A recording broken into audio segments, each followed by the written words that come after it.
Yes, we back. Thank you for tuning in to the channel. You saw the thumbnail. I'm going right in. Today's list is going to be my current collections, 10 for life. All right, so off top, super difficult video for me to do. I'm gonna lay out how I did it.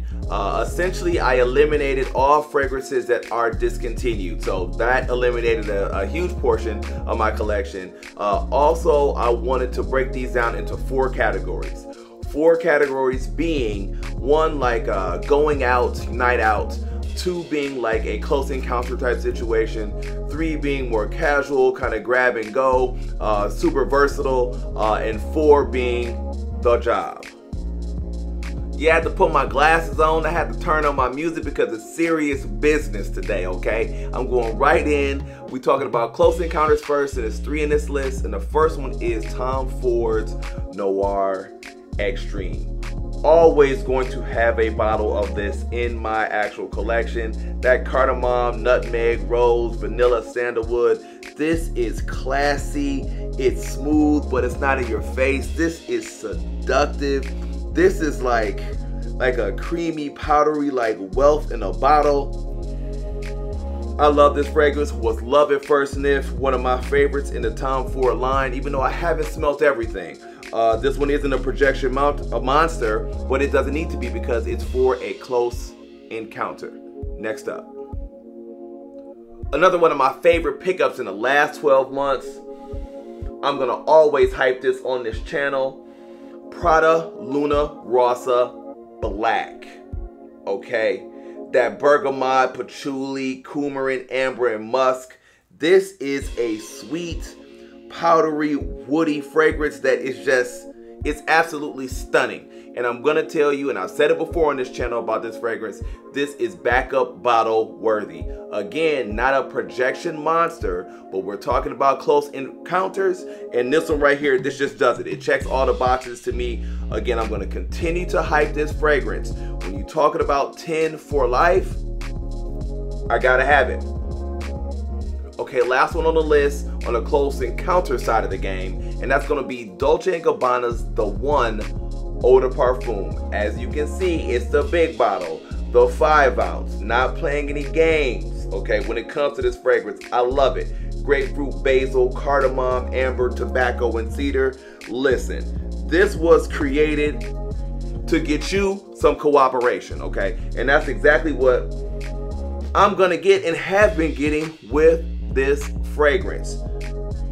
I don't think I've ever had a female ever say that she just didn't like this fragrance. Again, I just made a video, dropped it actually earlier today, talking about certain fragrances that just never actually got compliments. This was not on that list, okay? This fragrance right here is one that is almost just universally accepted. I mean, it's very rare that I can actually say that.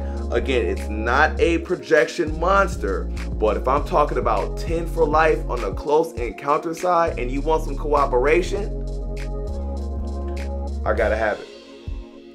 Okay, I'm sliding to the part of the video where I want to talk about my kind of going out or maybe night out 10 for life fragrances, and I'm gonna kick it off with the one that not necessarily gets me the most compliments. I just recently made a video about that. I referenced that in the last segment. But I love this fragrance. 10 out of 10 for me. Put it right in your face. And it's Dior Orzos Intense. Okay. This fragrance right here was my introduction to Iris. That pear and Brett cedar vetiver. This is beautiful. Masterfully blended. I would definitely say believe the hype. If you haven't smelled this, please get your nose on this. The iris here was something that I hadn't smelled before, and it was a game changer for me adding this to my collection. It actually helped to kickstart, take my collection to another level, because I think I might have had like 25 to 30 in my collection at the time, but nothing like this. And this almost like defined or confirmed why I even had a collection. So I started to buy even more fragrances just to find stuff like this to just keep me going. Rich, intoxicating, complex. Starts off, you know, with that iris kind of powdery bomb thing, and then, you know, transforms into that like chocolatey vanilla.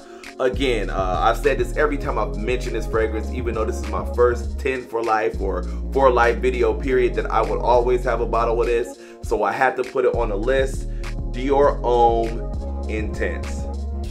All right, rolling right into the next one on the sweeter side of the game. And I do like sweeter fragrances if you don't know about that as far as my channel. But if we're talking about going out, I decided to go with 1 Million Lucky if I'm talking about 10 for life, okay? That plum, grapefruit, honey, hazelnut, patchouli, and vetiver. This is something that is, it's beast mode, okay?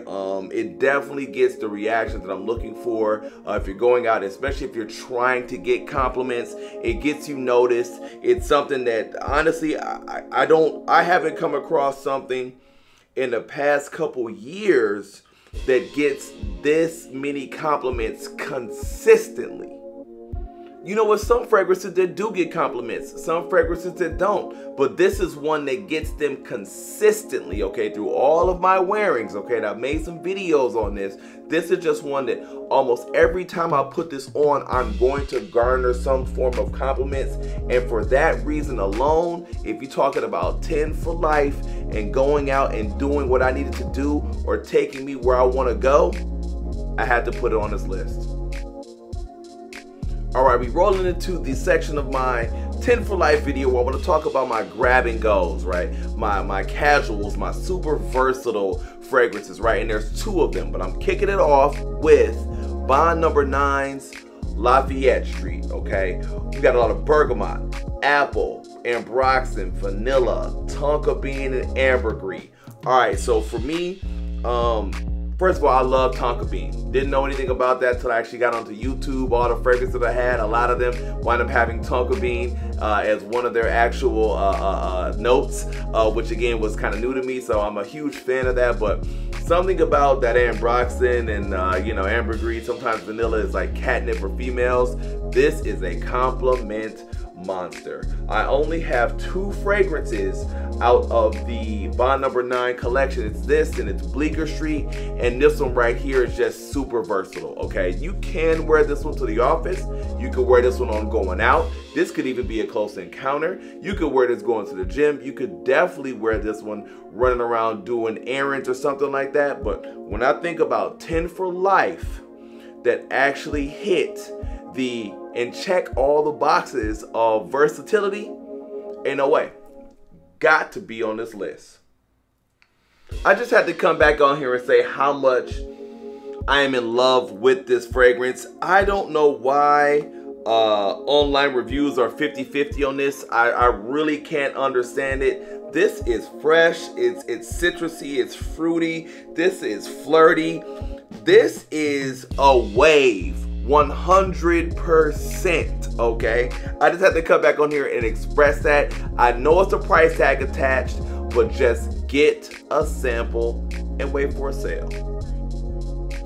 All right, second one on the versatility side, grab and go, something casual for my 10 for life, had to be, mentioned it in multiple videos, Chanel's Allure Homme Sport Eau Extreme, okay? Mandarin orange, mint, cypress, sage, pepper, tonka bean, musk, and sandalwood.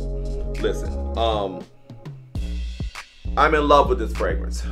This was love at first sniff. I actually included this in that previous video I talked about that doesn't necessarily give me the compliments I feel like it should, but I will never not own a bottle of this. This is backup bottle worthy, saying it again. And this is just amazing. It's fresh. It's not necessarily in your face, but there's something about this fragrance. I think it's just this creaminess about this fragrance that just, man, it does it. There's a reason why people are touting this in the community, okay? This is something, if you've not got your nose on this, you need to smell this, because at least for me, you know what, let me just stop. Let me just stop right here. Y'all hop in the comment section and you tell me, because I'm actually looking, this is a journey for me.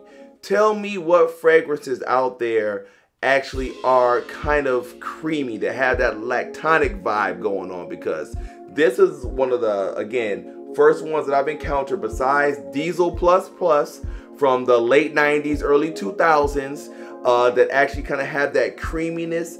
Tell me what fragrances are out there that kind of have a vibe like that so I can put them on my radar. Okay, back to the list. This fragrance right here is something you need to get your nose on if you haven't smelt it yet. And 100% this is going on my 10 for life, because if you talk about the office, you talk about going out, 100% date night or 100% close encounter. I mean, you could leave this for a close encounter. This could have been on that list to keep it a buck. It just defines versatility to me. Okay, heading into the work fragrance section of the video, I just recently did a video talking about this fragrance where I said I would always have this in my collection. I'm talking about Bottega Veneta Pour Homme, okay? Pine, juniper, bergamot, fir, clary sage, leather, and patchouli. This is masculine. It's professional. It's super classy. It's extremely understated. Completely different from anything in my collection, okay?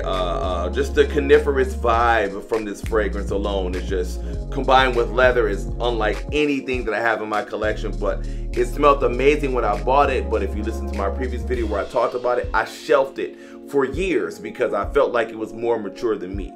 But then I revisited it, and I mean, I'm 100% in love with this fragrance, and it's excellent for the office due to its subtlety, to be 100% honest with you. So if you haven't smelt it, if you're into something that might be a little bit more mature, definitely more masculine, that has a little bit of a coniferous vibe, don't hesitate. Bottega Veneta Pour Homme. Check it out. All right, I'm still getting through the batch of samples I had on this next one, okay?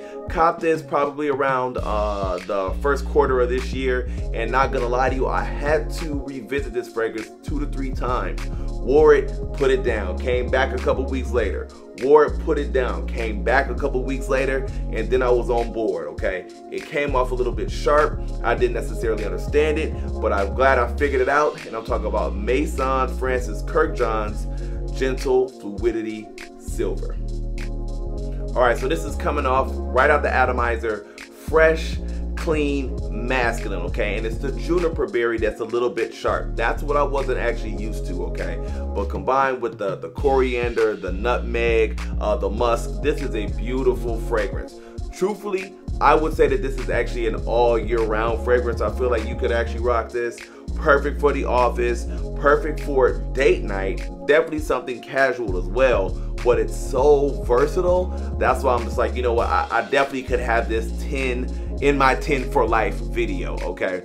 But there's something about this fragrance that just exudes class. That's one of the #1 things I like about it. It just comes off very intellectual and sophisticated. I just feel like when people smell this fragrance on you, they're gonna approach you and talk to you different, right? But as far as performance, this fragrance is definitely easily giving you a good 3 to 4 to 5 hours off the skin, and this is definitely lasting another 8 to 10. This is performing all the way around, which is another reason why I had to include it on the list. Like I said, I only got the sample, so I can't show you the bottle. But again, I'm talking about Gentle Fluidity Silver. Last on the list, but definitely not least, YSL L'Homme, okay? You see I got the big bottle, not playing, okay? You know how I do. If you've been following my channel at all, if I really like a fragrance, I'm gonna try and get the biggest bottle that they offer, okay? Ginger, bergamot, violet leaf, and tonka bean. Back on that tonka bean wave again. I told you I'm a huge fan of. Didn't even know it until I got into YouTube and had to start digging through the notes.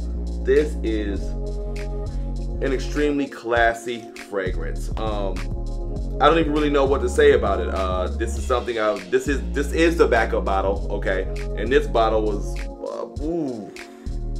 got to be 2013 edition, so the collection that's beefed up, and I haven't been hitting it as hard because I've got so many other things in the collection. But this is something that just takes me to a place that I want to go every single time, especially for the office. It's clean, it's citrusy, it's powdery, it's completely inoffensive, and it's signature scent worthy. So if you don't know, I really like sweet fragrances, but in an office setting, you don't want to be too sweet, right? And this is just lightly sweet, so it's perfect, okay? It's definitely not cloying, and it's one of those situations where you're definitely getting a good 2 to 3 hours of projection off the skin, and this one is lasting all day. Again, when I talk about 10 for life, this is making it for a reason, okay? YSL L'Homme, the original in the line. If you haven't smelt it, it's definitely worth getting your nose on. So there it is, man. That's my current list if we're talking 10 for life, right? But I gotta say, it was difficult. It's truncated because I had to remove a whole portion of my actual collection, but that's all right. Get in the comment section. Y'all tell me, what are your likes? What are your dislikes? What is your current 10 for life list? And if you got any benefit from any of this content today, please do consider liking and subscribing. And you already know, I'm gonna see you on the next video.